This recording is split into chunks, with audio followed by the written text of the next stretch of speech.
네, 김해창의 기후 인사이트, 경성대 환경공학과 김해창 교수 함께하죠. 교수님 어서 오세요. 네, 안녕하세요. 네, 자 오늘은 어메니티 도시 만들기라는 생소한 주제로 이야기를 나눠보려고 합니다.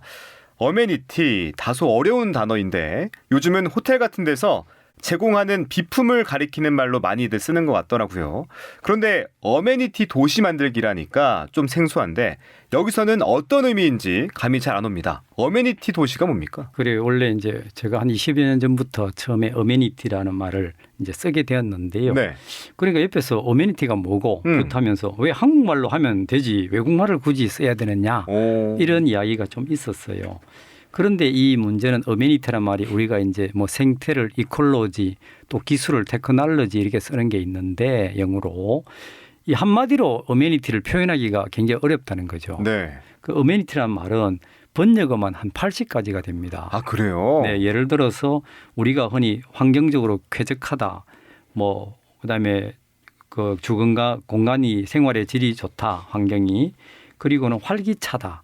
역사의 아름다움이라든가 거리의 아름다움 또는 조용함이라 잘 차려입음 뭐 종합적이요. 프라이버시 어떤 그런 보존 조용함.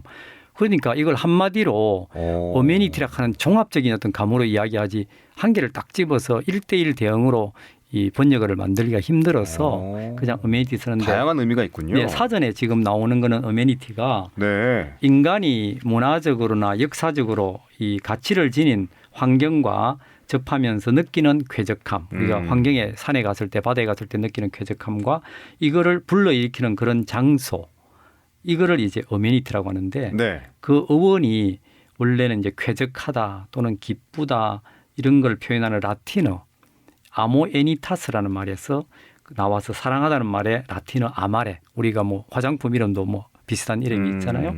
그렇게 이제 사랑이라든가 생명 이런 말이 들어와서 그게 이제 미국으로 가면서는 좀 쾌적하다, 즐겁다, 이렇게 편하다 이런 것이 이제 바뀌어서 한마디로 하자면은 어메니티는 종합 쾌적성, 아주 종합적인 삶의 쾌적함 이렇게 이야기를 하는데 네. 실제로 보면은 이제 우리가 잘 알려진 게 뭐 인터넷에 어메니티 치면 호텔 어메니티, 어메니티 굿즈 이래가지고 맞아, 그런 게 많이 보여요. 예, 그거는 이제 우리가 뭐 치약 칫솔 같은 거 넣어서 이 백에다가 넣어놓은 거를 이제 그게 숙박 편의 시설 같은 그런 거거든요. 그거는 이제 편리성이라고 하는 어메니티의 한 부분이 굉장히 일반적으로 과장이 되어서 어메니티라는 말을 쓰고 실질적으로 이제 영국의 도시 계획학자인 윌리엄 홀포드라는 사람이 네. 정의를 하기로 이 어메니티라고는 단순하게 하나의 성질을 말하는 것이 아니라 아주 복수의 가치를 지닌 종합적인 카탈로그 같은 그런 거다. 그러니까 예술가가 눈으로 보고 건축가가 디자인하는 이런 아름다움이나 또는 역사가 낳은 아주 멋지고 친근한 그런 풍경 그리고 어떤 상황에서도 즉 있어야 할 것이 우리 살아갈 때 주거 같은 경우에 공간에 따뜻함도 있어야 되고 맑은 공기도 있어야 되고 빛도 있어야 되고 집안 서비스도 잘 돼야 되는 그런 게 있잖아요. 이런 종합적인 있어야 할 것이 있어야 할 것에 있는 것이라고 해서 그런 식으로 전체적으로 쾌적한 상태를 이야기하는 게 어메니티라 볼 수가 있습니다. 이렇게 설명을 듣긴 했는데 그래도 막연하고 생소한 부분들이 있거든요. 네. 이 어메니티 개념을 가까이에서 확인할 수 있는 사례랄까? 네. 구체적인 예시도 함께 설명해 주시면 좋을 것 같습니다. 예, 그거는 우선 이제 영국에서 주로 이제 어메니티라는 것이 1800년대 후반에 주로 이제 많이 생기거든요. 네. 거의 뭐 1700년, 800년도 근대에 그러면서 예를 들어서 영국에는 내셔널 트러스트라고 해서 하는 단체가 1895년 우리나라 같으면 거의 을미 개혁 할 때 그때 당시의 사회 활동가인 옥타비아 힐이라든가 뭐 로버트 헌터 이런 사람들이 주로 목사님 기독교 쪽에 오히려 거기에 있는 지식인들이 그 지역에 굉장히 아름답게 내려온 전통 있는 가옥이라든가 토지 같은 그런 거를 좀 보존하자 해서 만든 단체가 이 영국의 내셔널 트러스트거든요. 네. 긴 이름이지만 원래는 자연이 아름답고 역사적으로 중요한 장소를 보존하기 위한 내셔널 트러스트. 그렇게 해서 우리가 지금 산업혁명을 거치면서 예전에 있던 전통적인 우리나라도 가옥이라든가 숲이라든가 이런 게 많이 없어졌잖아요. 맞아요. 이걸 시민들이 나서서 보존했군요. 예, 보존했는데 이 놀라운 게 이제 1907년도에 내셔널 트러스트는 특별법이라는 게 만들어지고요. 네. 그러면서 자연 문화유산을 이 개인이 아니고 국가 이런 게 아니고 시민의 소유를 만들었어요. 시민들이 돈을 내서. 그래서 이제 영원히 보존하는 그런 건데 놀라운 거는 영국의 내셔널 트러스트가 즉 시민들이 전체적으로 한 단체가 영국 국토의 1%를 소유하고 있고요. 네. 회원만 430만 명이래요. 와, 이것이 어마어마하네요. 그래서 그 중에 대표적인 게 예를 들면 그 영국의 처칠 수상의 네. 옛날 집 같은 거를 시민사회단체가 그걸 사서 보존을 하는 거예요. 와. 그리고 마치 박물관 같이 국가에 사는 것이 아니라 와. 그런 게 하나 있고요. 430만 명이면 부산 시민보다 많은데요? 네, 이야, 대단합니다. 그렇죠. 그리고 이제 우리가 프랑스 같은 사례 보면 우리가 프랑스는 에펠탑으로 유명하잖아요. 네, 네. 이제 근대의 상징 도시가 프랑스인데 그 중에 그 상젤리제 거리가 있지 않습니까? 네네. 그게 가봤습니다. 네네. 과거에 거기가 이제 아주 상습, 짐수지 이런 거를 제방을 쌓고 숲을 조성하면서 아주 멋진 거리가 이제 됐는데 네. 거기에 보면 이제 도시 계획을 새롭게 하는 것이 우리나라 같이 고층 건물이 없잖아요. 맞아요. 거기는. 그리고 특히 재미난 것은 그 맥도날드 아시죠? 네. 이 샹젤리제 거리 가면 우리가 맥도날드에 보통 이 상징색이 빨갛고 노란 거 이라고 뭐 MD 이렇게 돼 있잖아요. 그런데 거기는 그 원색이 없어요, 아예. 오. 그러고는 까맣고 희고 한 그 맥도날드의 일반적인 것만 있기 때문에 그걸 네. 못 세워요. 그러다 보니까 이거는 이유가 뭐냐면 그쪽에 프랑스 파리의 샹젤리제 거리는 거기에서 어메니티라고 하는 어떤 그런 조례가 있단 말이에요. 큰 흐름이. 그래서 원색 같은 걸 못 쓰게 해놓은 거죠. 그 안에서는 뭐 빨갛고 노란 거 했지만 밖에서는 외관이. 주로 부드럽고 눈에 그렇게 안 띄면서 자연스러운 건물도 그러니까 적어도 한 3층 5층 있으면은 그게 10층 건물을 못 세우는 거잖아요. 네. 그게 꾸준하게 관습이 되어 온 이런 것이 대표적인 이 어메니티 경관법이라든가 이런 조례가 있기 때문에 가능하고 그게 몇백 년 된 거고요. 그다음에 프랑스 같은 경우는 예를 들어 지하 고속도로가 네. 듀플렉스라고 하는 게 듀플렉스가 이제 두 개 이렇게 연결된다는 건데 이거는 그쪽의 거리를 이렇게 통과하지 않고 밑으로 지하를 해서 위에 거를 보존했어요.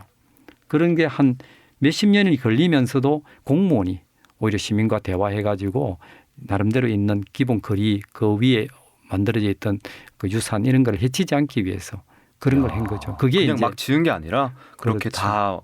다 조사를 해가지고 네. 지은 거군요. 그렇죠. 그걸 몇십 년 해가지고 지하 차도로 상행성 하회선에서 듀플리스 2층으로 돼 있다는 그런 걸 만들듯이 이렇게 어메니티는 이름을 안 붙여도 예를 들어서 종합 쾌적성 하는 게 어떤 도시로서 봤을 때 균형을 이루고 하는 좀 품위 있는 모습에 그것이 나타난 기본이 어메니티다 이렇게 보면 되죠. 네. 자, 어메니티 운동의 역사도 꽤 유구한데 어메니티 사상과 운동의 흐름도 함께 알면 좋을 것 같습니다. 소개해 주시죠. 예, 그래서 이제 이 어메니티는 그 산업혁명이 있고 나서 영국이 이제 런던 같은 데에 우리 1960년대에 서울로 공장에 많이 일하러 가듯이 런던이나 랭카스터 같은 이런 도시에 이제 농촌 사람들이 많이 가서 모이다 보니까 사람이 많이 모이니까 위생적으로 좋지 않지 않습니까? 네, 네. 그러니까 열악한 환경에서 주거 모습에서 거기 있던 기독교의 선지식 있는 사람들이 선지자들이 야 이렇게 놔두면 안 되겠다 해서 만든 게 공중위생법이라는 걸 만들어요. 관리하는 거. 그리고는 그다음에 도시의 어떤 그 공원이라든가 이런 걸 만드는까지가 나아가거든. 이게 다 어메니티의 어떤 힘에서 나오는데 그리고 이제 이것이 쭉 유럽에서는 아까 같이 뭐 파리라든가 런던 같은 데는 그런 게 정착이 돼 있죠. 그러고 있다가 이제 일본에서 네. 어메니티라는 걸 좀 도입이 되는 건데요. 1977년도에 일본이 그 전에 이제 OECD에 가입을 해서 이제 선진국에 들어가게 된 거죠. 그 전에는 굉장히 일본이 미나마타병이라든가 이따이병 같은 공해병으로 굉장히 이제 곤욕을 많이 치렀죠. 그러고 나서 이제 경제적으로 좀 성장하면서 이제는 우리 공해 문제를 다 해결했다. 이렇게 했는데 OECD에서 1977년에 대1 환경보고서라고 해서 네. OECD에 가입하면서 일본이 환경에 대해서 이제 조언을 해준 게 있어요. 거기에서 뭐라고 했느냐면은 일본은 지금까지 공해 방지와의 싸움에서는 이겼다고는 볼 수 있다. 그러나 어메니티와의 싸움에서는 결코 이기지 못했다. 국민의 진정한 불만은 공해라기보다 삶의 질인 어메니티가 충족되지 못하는 것에 있었다. 그것도 이제 지금 이야기하듯이 어메니티가 뭐냐 이래 된 것이죠. 그게 이제 나와서 일본은 1980년대가 들어가면서 어메니티 타운, 어메니티 도시 만들기를 지자체에서 해요. 와 진짜 빨랐네요. 우리나라에 네. 비해서. 그리고 1990년대는 지자체별로 건축허가 신청할 때도 경관을 사전 심의하는 그런 어메니티 형성 조례 같은 걸 직접 만들어요. 그런데 여기에서 이제 우리가 그럼 도대체 네. 공예와의 싸움에서는 이겼는데 어메니티와 싸움에서 이기지 못했다. 이거는 뭐냐 하면 그 동네의 마을의 자연이나 문화의 어떤 그런 유산 이런 거가 굉장히 가치가 있는데도 불구하고 또 조용함을 가지고 살아야 되는데 너무 시끄럽다든가 이런 것도 굉장히 중요한 가치인데 네. 그동안 일본이 바빠서 돈벌이에 바빠서 그런 걸 못 느낀 거죠. 그런데 우리가 쾌적하게 살려면 조용해야 되고 그 좀 전체적인 면에서 안전해야 되고 이런 게 있잖아요. 그걸 이제 OECD가 일본에게 이제 제안을 한 거지요. 그러고 나서 어메니티 이론 중에는 프랑스의 그 학자는 오구스틴 베르크라는 사람은 과거에 우리가 진선미라고 하는 그 절대적인 어떤 가치가 있었잖아요. 네. 중세 때 그걸 근대에 되살리는 어떤 노력이 어메니티다. 그러고는 이제 일본에서는 그 일본 환경단체의 회장을 했던 사카이 게니치라는 분이 거기에다가 어메니티라는 것은 진선미에다가 사랑을 더한 것이다. 그러니까 진선미에 사랑까지. 예. 그래서 이분이 이론을 좀 했어요. 네. 그리고 우리가 그동안에 근대에서 내팽개쳤던 진선미애를 다시 주워 담는 노력이고 이걸 생활에서 실천하는 가치지향의 어떤 운동으로 했거든요. 그래서 이제 진선미를 가만히 생각해 보면 진 이랬을 때 진리 이야기를 하지만 인간의 진정성이 있잖아요. 진실한지 아닌지 표현하잖아요. 그렇죠. 진짜로 만든 도시인지 가짜인지 알잖아요. 그다음에 선이라고 하는 것은 공동선. 그래서 우리가 착한다든가 뭐 어떤 동물을 함부로 죽이지 않는 거라든가 그리고 남을 배려한다든가 이런 게 전부 선에 들어가잖아요. 네. 그것도 보이잖아요. 그다음에 이제 미는 아름다움이 우리가 거리가 아름답다든가 숲이 아름답다 이런 것도 있고 인간이 인격미가 있잖아요. 멋진 사람을 보면 아주 인간의 향기가 나잖아요. 네. 그리고 역사미도 있어요. 우리나라 같이 이렇게 어려운 걸 잘 극복해 가면서 이렇게 민주화와 산업화를 이루어낸 거는 역사미가 또 있는 거예요. 그다음에 이제 사랑이라 하는 건 자기 애부터 가족에 더 나아가서 지역, 향토에 그다음에 나아가서 지구에까지 되는 이런 자연 사랑이 되죠. 그러니까 우리가 그냥 진선미라고 뭐 미스 코리아 나올 때 진선미가 아니라 네. 진, 선, 미, 애락 하는 걸 애까지. 생각하면서 내가 생활해서 진정성 있게끔 하고 선하게 착하게 공동체를 이루려 하고 아름다움을 생각하고 또 내 스스로부터 이웃을 사랑하는 그런 마음을 가지고 하는 데서 나오는 행동이라면 얼마나 도시가 이렇게 아름답겠는가 뭐 그런 이야기죠. 맞네요. 네. 자, 영국과 프랑스, 일본에 대한 얘기를 들어봤고 국내에서도 어메니티 운동을 펼쳐온 이들이 있는데 그 중심에 부산이 있다면서요? 예, 예. 맞습니까? 예, 맞습니다. 앞서 이제 우리가 1970년대, 80년대에 이제 일본이 어메니티라는 개념을 가지고 했는데 거기는 일본 시민단체가 많은 역할을 했어요. 예, 도쿄에 이제 그 AMR이라는데 어메니티 미팅룸 우리말로 하면 어메니티 사랑방 정도 되는 모임에 당시에 기자를 했던 분, 또 학자를 했던 분, 뭐 여러 간호사, 의사 이런 사람들이 어메니티적인 어떤 게 이게 도대체 뭔지 궁금하기도 했고 또 우리가 그런 걸 이제 좀 만들어서 뭐 한 데에서 한 100여 명 정도 되는 이 모임을 만들어서 계속 공부를 하고 이렇게 했어요. 그렇게 해서 나름대로 역할을 했는데 우리 부산 같은 경우는 지금 이제 동아대에 은퇴하셨습니다만 그 김승환 교수님이 도시 조경학과 교수님이 그때 일본에 공부를 했는데 네. 그분들하고 만나면서 어메니티하고 조경하고가 굉장히 연결되는 걸 보고 나중에 논문도 그게 쓰고 초기에 그분이 어메니티라는 말을 논문에 쓰니까 학회에서도 오늘 이야기와 같이 어메니티가 도대체 뭐냐 한국말 없나 이래 되는데 이분이 어메니티를 하려면 한 80가지 번역어가 나오고 이거는 대체가 안 된다 해서 논문이 한 6개월은 미뤄지면서 다시 인정이 돼가지고 우리나라에서 어메니티라는 걸 학술적으로 제일 먼저 쳤고 그렇구나. 예, 그리고 이제 이분이 중심이 되어서 네. 1990년대에 부산에 어메니티 플랜이 만들어져요. 이게 97년도인가 그렇게 해서 부산시가 부산 어메니티 플랜을 시민단체하고 같이 해서 부산 어메니티 플랜이라고 하는 도시계획에 넣은 게 있고요.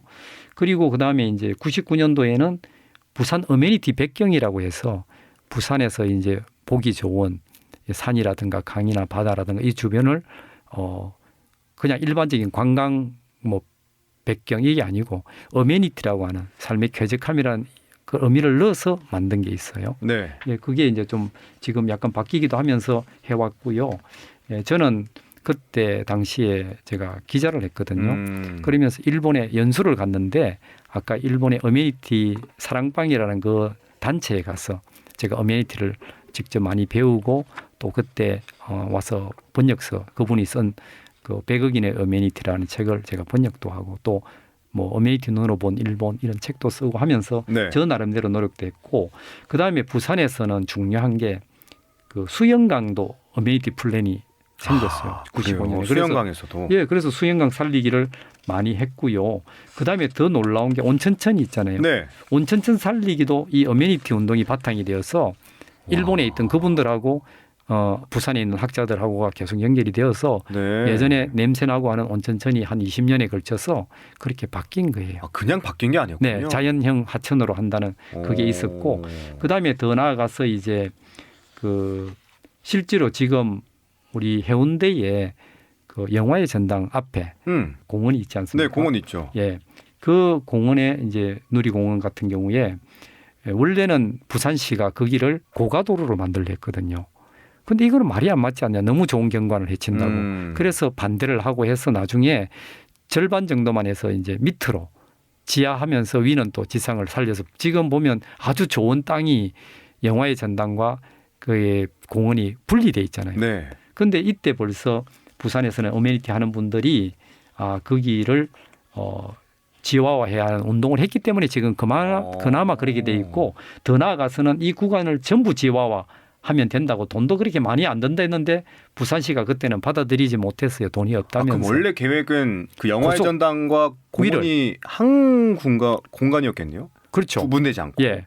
구분되지 않았는데 그 위를 원래는 고가도로를 세우려 했다니까요. 부산시가. 그러다가 진짜. 이 시민운동해서 반대를 해서 그나마 지화화를 절반 정도 하고 그 영화의 전당 앞에는 그 육로 위로 해놨잖아요. 그런데 이제 그게 이제는 부산시가 네. 2023년에 작년에 영화의 전당 앞 도로를 10년 만에 그 한 400 몇십억 들여가지고 원래 착공해서 2026년에 이제 지하화하겠다고 지금 났거든요. 네. 그래서 뭐 이런 것들이라든가 부산은 또 100만 평 공원 만들기 운동을 많이 해서 지금 그 을숙도 같은 경우나 네. 그 주변을 지금 부산시가 오히려 나서서도 이제 그 국가도시공원 만들려고도 하고 있죠. 예, 그런 운동들이 네. 전체적으로 굉장히 어메니티라는 기본에 그게 촉발됐고 특히 이제 시민단체는 낙동강 하구를 세계 자연유산으로 등재하자 이런 운동까지도 생기고 있는데 큰 맥에서 보면 이게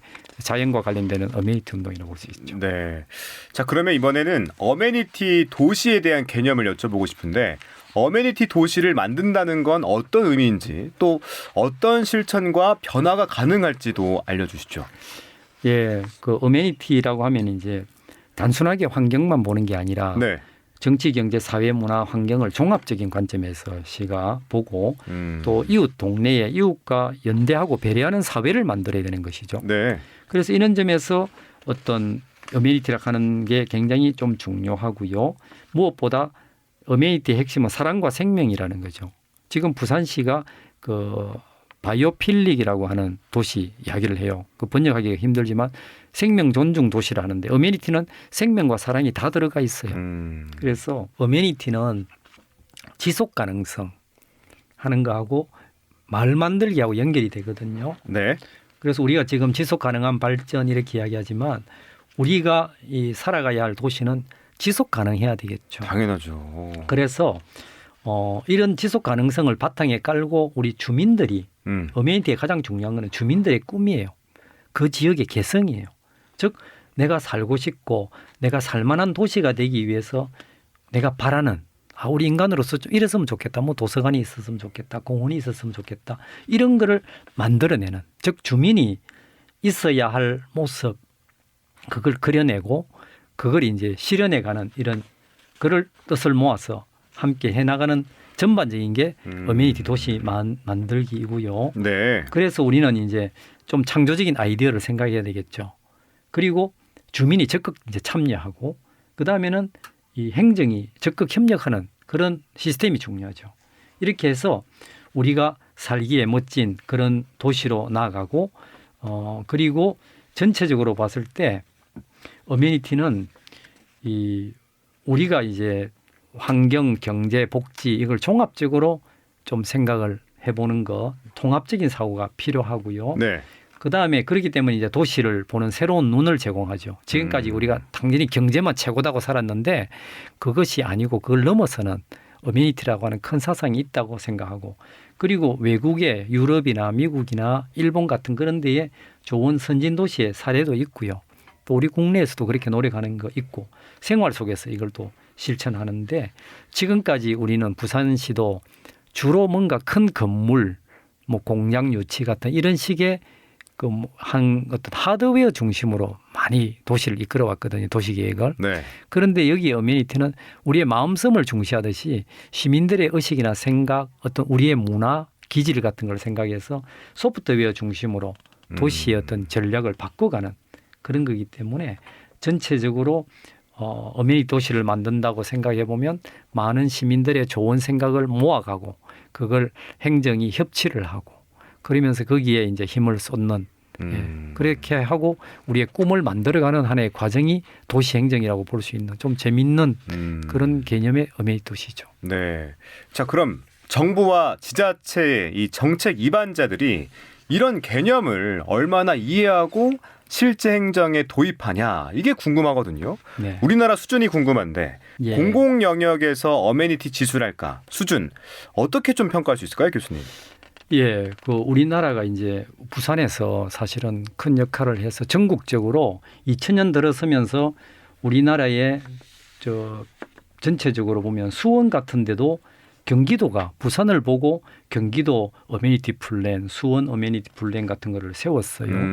그러고는 2000년대 초반에 이런 여러 가지 어메니티 중에 국토 어메니티라는 개념이 생깁니다. 국토 어메니티. 예, 그래서 지금 국토연구원에서조차 네. 2004년에 거기 연구원 박사가 국토개발 사업의 어떤 환경평가 기준 적용에 관한 연구에서 국토개발 사업에 어메니티라는 개념이 포함돼야 되고 그것이 모든 우리의 국토계획의 기본이 돼야 된다고 하는 게 공식적으로 나왔어요. 그 정도로 되었고 네. 또 그런 것 중에서 이제 지자체 차원에서는 대표적인 데가 충남 서천군이 충남 서천군. 네, 이게 2003년도에 당시에 그 나소열 그 군수가 네. 어메니티를 서천 어메니티를 미감쾌청 아름다울 미 느낄 감 뭐 쾌적할 쾌자에 풀을 청자 이런 미감쾌청 어메니티 서천이나 브랜드를 세우면서 네. 마을 어메니티 운동을 많이 했고 그때 저도 가서 네. 예, 뭐 그 공무원들 간부들을 상대로 이 강의도 하고 와. 제가 서천김을 한 7년 정도 받아 먹었어요. 그러면서 그분은 거의 뭐 삼선까지 하면서 굉장히 네. 그 지역의 어메니티 이름이 브랜드 어메니티 서천 어메니티 쌀도 유명했고요. 네. 그런 게 있었고 20년 전부터 시작했네요. 네, 그때 이제 우리나라에 이제 붐이 있고요. 그렇게 계속 조금씩 해왔죠. 네. 그리고는 우리 부산 같은 경우에 2018년도 홍순원 부산 해운대 구청장일 전 때 구청장이네요. 네, 이때 해운대 어메니티는 말을 썼어요. 그래서 이게 초기 단계인데 주로 바다 청소라든가 아름다움을 가꾸는 정도 수준인데 거기에서 저도 이제 좀 그 직원들에게 좀 더 다양한 어메니티 어떤 그런 이야기를 해서 해간 게 있었고요. 그다음에 경남에서는 2019년에 네. 조규일 경남 진주시장이 진주창의 어메니티 도시 만들기를 추진을 또 했어요. 다양한 곳에서 여러 방면으로 준비됐군요. 네, 그리고 아주 민간인이 하는 경우도 있었어요. 민간에서. 예, 경남 밀양 같은 경우는 흥사단 밀양 지부장을 했던 조점동 회장이 네. 도산사상 우리 도산 안창호 선생 네네. 사상이 자기 집 주변부터 가꾸고 하자는 그런 게 있단 말이에요. 그리고 자기를 사랑하고 남 이웃을 사랑하자는 도산 사상을 바탕으로 보니까 어메니티 사상하고 거의 같더라고요. 그래서 그분이 그 남동 마을에 거기를 홍도화 마을로 동네 사람들하고 만들어서 아주 그 멋진 그런 마을을 만든 것도 그렇구나. 있고요. 뭐 다양합니다. 그리고 네. 지금 이 어메니티가 농촌 어메니티로서 새로운 어떤 방향성을 제시하는 것이 뭐 기사도 나 있고요. 그리고 또 어메니티가 과학 어메니티라고 해서 네. 과학 교사들이 기존의 어떤 과학이 너무 양분적이고 또 어떤 환경에 대해 생각 안 나는 그런 물질 만능주의적인 과학을 벗어나자 해서 그 교육을 어메니티 과학 연구회라든가 어메니티 과학 실험방 이런 것이 이제 일본하고도 연결되면서 해왔고요. 또 부산대학의 그 임재택 교수, 지금 명예 교수인데 유아교육과 교수는 생태 유아교육이라고 하는 것을 만들어서 아이들한테 유기농 같은 것을 먹고 하는 걸 충분히 했죠. 이게 유기농까지도 이어지는군요. 네네. 그래서 네. 전체적으로 보면 이 어메니티라고 하는 것이 그냥 겉으로는 좀 모호한 것 같지만 실질적인 면에서는 생명을 지향하고 사랑하고 하는 어떤 우리 삶의 모든 괜찮은 거를 다 담은 것이죠. 그런 네. 등등이 보이지 않게끔 많이 퍼졌다 이렇게 볼 수 있죠. 자, 작금의 기후 위기를 극복하는데 이 어메니티 개념이 아주 중요하다면서요. 그렇죠. 지금 이제 우리가 녹색 도시, 생태 도시, 저탄소 도시를 만들어야 되는 게 이제 전체 우리 뭐 세계적인 뭐 유엔 지속 가능 개발 목표에도 나오고 네. 이렇게 됐는데 특히 기후 위기 시대에 맞아서 우리에게 좀 필요한 것은 지금 이제 도시 정책 중에 가장 큰 게 이 환경 정책적인 게 크다고 이야기하거든요. 그런데 이제 우리가 보면 이런 저탄소 도시, 탄소 중립 이렇게 하면서 정부라든가 이런 데서 발표하는 내용을 보면 너무 온실가스 배출량 뭐 자체 이야기만 해요. 그러다 보니까 너무 기계적이나 통계적인 이야기하지만 제대로 되지도 않아요. 잘 와닿지가 않아요. 와닿지도 않죠. 네. 그 숫자 이야기만 하니까. 네, 네. 그래서 저는 이 뭔가를 CS라든가 하려고 하면 시민들에게 아이디어를 구해야 돼요. 그리고 시민이 아까 같이 어메니티가 주체가 돼서 시민이 정말 원하는 게 뭔가를 물어봐야 되고 네. 그래서 이런 전체적인 공동체를 회복하는 도시 만들기가 필요한데 이게 이제 어메니티 도시 만들기라고 할 수 있고 특히 지금 기후 위기가 이제 뭐 글로벌 워밍 지구 온난화에서 글로벌 보일링이라고 끓고 하는 있다. 뭐 끓고 고온화 뭐 자결화하는 이런 시절에 네. 우리가 좀 살아가는 도시 삶의 패턴을 바꿔야 되잖아요. 그런데 아직까지도 모든 거를 그냥 경제개발 일방적인 논리, 뭐 하드웨어 뭐 생기면 뭐 심고 만들고 이렇게 하면은 된다 하는데 조금 더 우리가 이웃에 대한 배려 그리고 삶의 여유라든가 그 조용함의 어떤 의미를 좀 차가 막 다니고 시끄러운 것도 좋지만 좀 조용하게 살 수 있는 어떤 그런 안온함의 어떤 권리 같은 것도 생각할 필요가 있지 않나. 예. 그래서 이런 것들이 네. 우리가 한 번쯤은 생각해 봐야 되기 때문에 단순하게 기후위기에서 일방적으로 줄이자가 아니고 왜 우리가 줄여야 되는가에 대한 철학, 사상에 대한 이야기를 어메니티가 좀 메워줄 수 있겠다 이렇게 생각합니다. 네. 자, 오늘 짧게나마 어메니티의 개념 또 도시 어메니티의 윤곽을 살펴봤는데 이걸로는 사실 많이 부족하죠. 틈틈이 관련 주제들 이 시간에 더 다뤄보도록 하고 이 당장 관심 있는 분들에게 책 한 권 권해드리려고 준비해봤습니다. 살맛나는 세상 어메니티 도시 만들기라는 책인데 제 앞에 계신 이 교수님께서 직접 쓰신 책이라고요. 책 소개 좀 부탁드립니다. 아니, 지금까지 책 뭐 이야기 다 했는데요. 네. 지난 5월 달인가 정도 나왔는데 뭐 이제 곧 재판에 들어갈 정도로 돼 있다 하고요. 관심이 있어요. 특히 시민사회나 지자체 공무원 중에 이 관심이 있는 분들이 이 책을 읽으면 유럽이라든가 미국, 일본의 사례 또 우리 국내 사례도 좀 나와 있고 이론도 있고 하니까 그걸 잘 읽어보면 우리 지역에서 내가 어떤 걸 하면 되겠는가 하는 재미난 사례가 좀 있어요. 그래서 책을 좀 찾고 있는 것 같고요. 네. 전체적으로 한번 좀 꼼꼼히 읽고 스스로 생각하고 내가 주체가 돼서 우리 마을을 우리 동네를 어떻게 바꾸가면 좋겠나 그런 관심을 좀 유발하는 책이라고 볼 수 있습니다. 네. 자, 어메니티 저로서는 아주 생소한 개념이었는데 이 시간에 어렴풋하게나마 윤곽을 잡을 수 있었습니다. 저도 이 책을 좀 반드시 정독해 보겠습니다. 기후위기 시대 새로운 미래를 모색하는 중요한 열쇠말이 하나 생겼습니다. 교수님 책도 찾아 읽고 제대로 공부를 해봐야겠다 싶은데요. 김해창의 기후인사이트 지금 여기까지 듣고 다음 시간에 또 만나보도록 하죠. 경성대학교 김해창 교수와 함께했습니다. 오늘도 귀한 말씀 고맙습니다.